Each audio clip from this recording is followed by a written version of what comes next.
Hello everyone, welcome back to the Python programming course. We are in the part 9 of this series, and in this video I am going to explain about sets in Python, and this is the last data structure we are going to deal with in this Python series. And yeah, let's get started. So suppose let us imagine a scenario. In the previous videos we have learned about data structures which are gonna store multiple data elements, and it can store data elements which are same. Like suppose in a list I can have value 10, multiple tens. Like suppose let us take a list, and here you can see now I can store.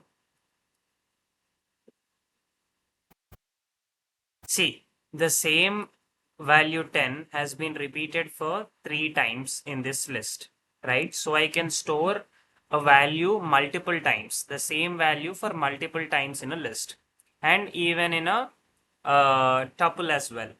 But if at all I want a value which is to be only for once, such that it will not have any kind of duplicate elements in it, then we can use sets. So set is an unordered, mutable collection of elements with no duplicates. Like set is just like a list, but it will not have duplicate elements. Suppose let us take a set, and just like a dictionary, sets will have curly braces, and inside you give out values. Now in this set I have 1, 2, 3, 4, 5 and 1 at last. So I have a duplicate element 1 for 2 times, right? So now if at all I print this set, what happens? Let's see. Here you can see the 1 has been eliminated. So even though if you give duplicate elements, it will only consider the element for once. So that is the uniqueness of set, and that is how set can be used in this way. So this is one advantage of set. And yeah, suppose if you print the type of S, what you're going to get? It will give out set. So I hope you got this. So what is set? Set is just like list, but it will not contain any kind of duplicate elements in it. And the way you initialize a set is just like a dictionary with the curly braces, but you don't have key value pairs in this. You just have values, but you don't have any kind of duplicates in it. Even though if you give any kind of duplicates, it will only consider it for one time. So I hope you got what is actually set. And I said set is an unordered collection of items. Why I said it unordered collection of items is, if at all I print this set, maybe the order in which it prints might be different. Like I don't get the exact order what it is there in the set. It might be different when the output is printed. So actually the whenever we give a value to the set, actually the value is stored based on the hash value. So as elements, as duplicate elements have the same hash value, so they will be stored in the matter of hash value, so they can be printed in different order. So the order is not actually same. So that is why sets are unordered, but they are mutable. Like if I say s dot add, and I say 8. Now if I print s, let's see what's going to happen. Here you can see 8 is added to this set. So in that way set is mutable. That means you can add or remove something, or you can modify, you can do some changes, right? But can you access individual elements like you do in lists? No, you can't. You cannot access individual elements of set just like we list, which you do by indexing. So here set elements does not have any kind of indexes, so you cannot access them with index positions because they are unordered. So I hope you are clear with what is the difference between lists and sets. And there are many other methods which I want to discuss. So set methods, and we have union, we have intersection, we have difference, we have difference update,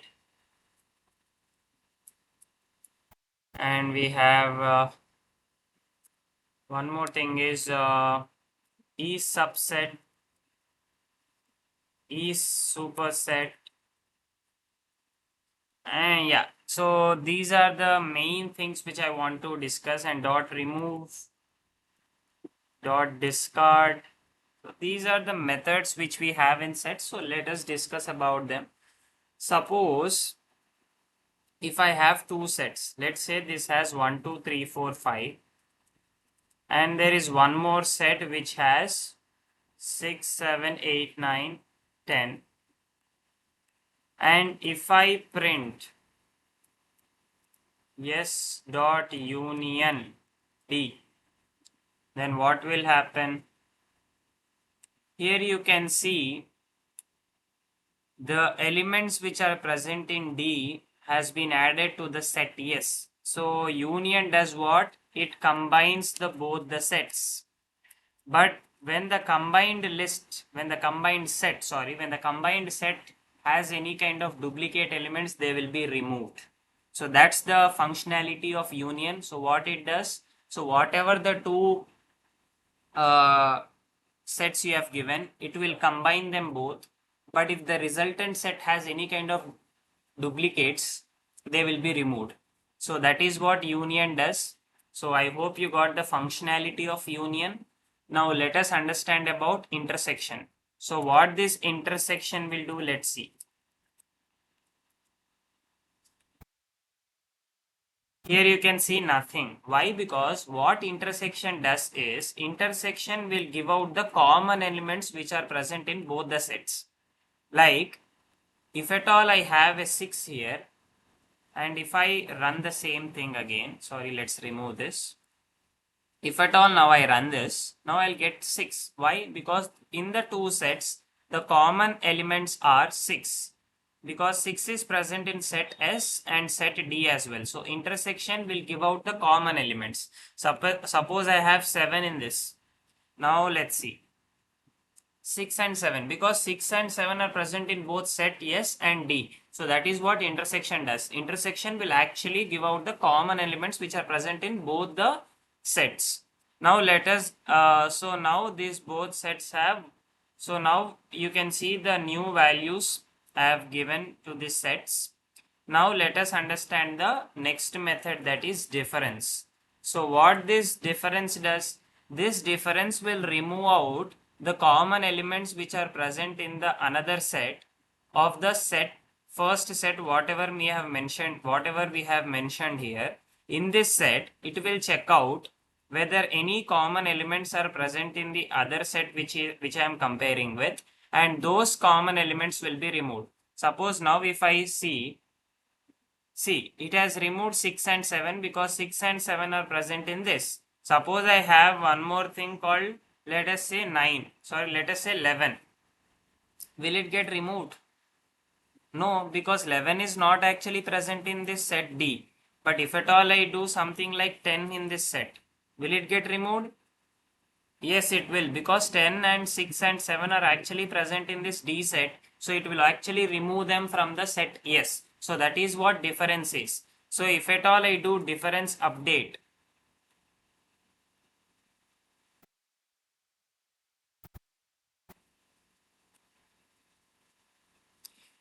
difference update will not actually return anything. It will do the difference. It will do the same thing. But now if at all I print this, suppose now I am doing S dot difference, sorry.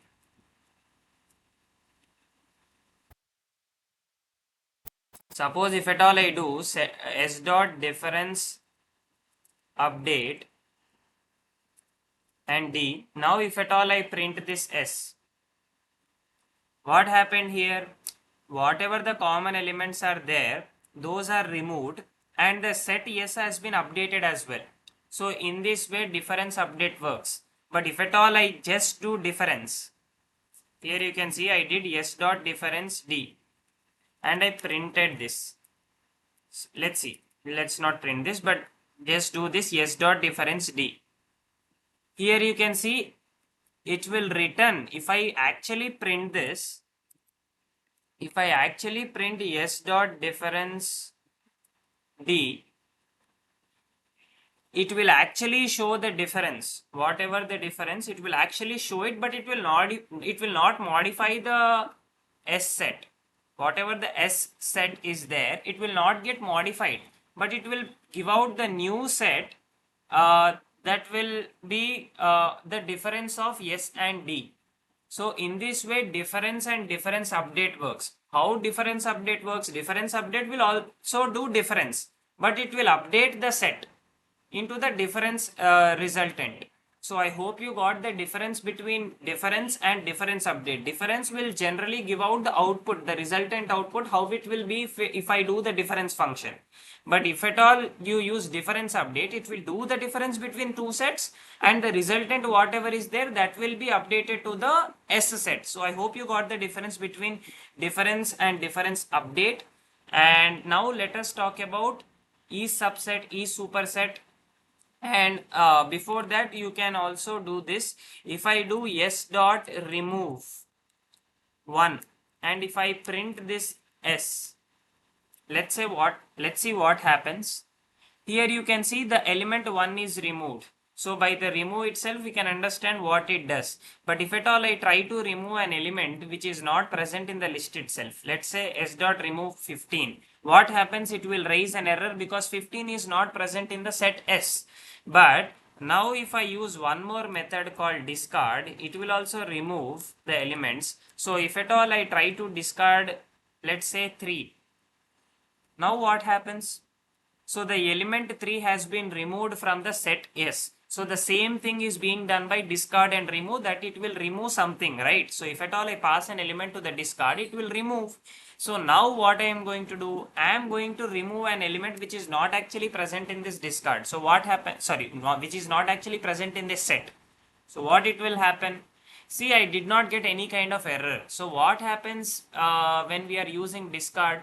So when we are using discard, if by mistake we are trying to remove an element which is not actually present in the set, then it will not raise an error. But if at all I am trying to use remove method and I try to remove an element which is not actually present in the set, then it will raise an error. So I hope you got the difference between remove and discard. So whenever we don't want to raise an error, even if an element is not present in the set, then we are going to use discard method. So I hope you got the difference between remove and discard. Right? Now let us start with E subset and like this. So I am going to change the sets now. I am going to set S1, 2, 3 and D2 1, 2, 3, 4, 5, 6. Now I am using the first method, that is S dot is subset of D. This actually means is S is subset of D. So I am asking this question. So it will return out true. Why? Subset means what? Every element of S is actually present in this D. Here you can see 1, 2, 3. Every element of S is present in D. So S is called subset of D because every element of S is present in D. If at all I actually say 1, 2, 3, 4, 1, 2, 3 and 7. Now let's see whether it is a subset or not. It is not a subset because every element of S is not present in D. If S is called a subset of D, if and only if S has every element of S is present in D. So here you can see when I remove 7, 1, 2 and 3, every element of S are present in D. So we can say that S is a subset of D. So I hope you got this. So what does subset mean? Now let us try with superset. Is S a superset? Is S superset of D? Will it return true? No, it will not. It will return false. Why? What is a superset? Here you can see, as every element of S is actually present in D, so we say that D is a superset of S. How we said S is a subset of D? We can say D is a superset of S. if I turn this function, if I turn this method like this, is D superset of S, it will return out true. Why?